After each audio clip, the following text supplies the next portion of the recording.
অন্তরঙ্গ সংলাপ। ঠাকুর বলছেন, কেউ আমার কাছে আসে না, যারা আসেন তারাও কোনো কথা বলেন না। ওরে, দীনদয়ালের অন্তর মাঝে কেন এহেন আক্ষেপ বিরাজে? কেন তার হৃদয়ে এহেন মর্মবেদনা? কিসের এহেন অন্তর্যাতনা? ওগো আমার প্রাণের ঠাকুর, এ কি কথা বলো তুমি আজ?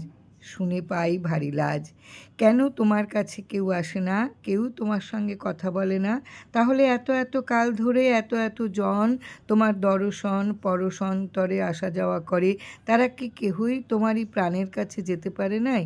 তারা কি তোমারই সাথে প্রাণানন্দের ভাব বিনিময়ে ব্যর্থ সকলে? আসলে তুমি প্রাণের, ভাবের, রসের ঠাকুর। তুমি নিত্য সত্য শাশ্বত প্রেমানন্দের ঠাকুর। তাই তুমি সকলেরে তোমারই প্রাণের গভীরে পেতে চাও। তুমি সদা ভাবানন্দের আর রসানন্দের সংলাপে ব্যাকুল হয়ে থাকো।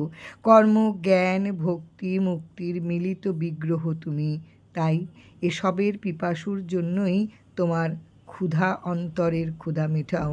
অথচ অজ্ঞান অবোধ জন বলে আমরা তোমার সাথেও নিত্য সত্য প্রেম আর রসের কথা না বলে শুধু অনিত্য, অসার আর অভাবের কথাই বলতে চাই।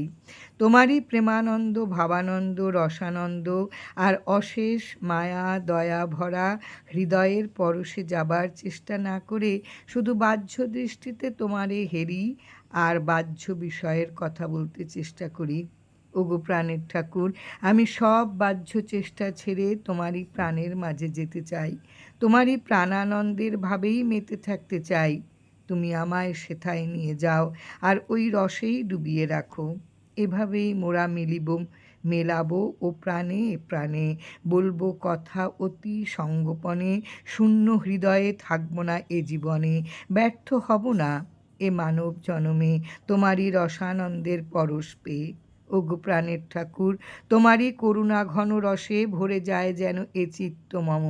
তোমারই প্রাণের কাছে থেকে শুধু প্রাণে প্রাণে প্রাণের কথা বলে বলে বয়ে যায় যেন এ জীবনকাল।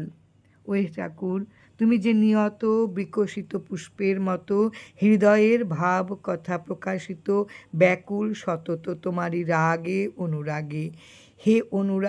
সে অনুরাগ সিক্ত হয়ে বলতে এ প্রাণের কথা শুনতে ও প্রাণের মর্মবারতা আজ এসেছি হেতা সুধারাম থানায়। তাহলে কোথায় আর কি এ সুধারাম? সুধারাম হলো বাংলাদেশের নোয়াখালী থানার আদি নাম। ওরে, লোকে বলে শ্যামনগরেও কদমতলায় থানা, নিত্য সেথায় আনাগোনা। প্রাণের ঠাকুর প্রাণারাম কর্মের ছলে এলেন সুধারাম থানায়। হেথায় সুধা আর রাম মিশে সুধারাম এসে ভিড়ল এক সোনার তরী পদ্মা, মেঘনা, যমুনা, মোহনা পাশে।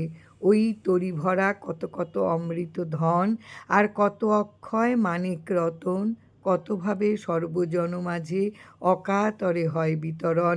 ওই চৌরাস্তার পাশে চৌমুহনীতে চারিদিক দিগন্ত হতে কল কল ছল ছল বহে অবিরল অজস্র জনতার ঢল হতে একাত্ম আর একাকার ওই ত্রিবেণী সঙ্গমে। জয় রাম, জয় রাম।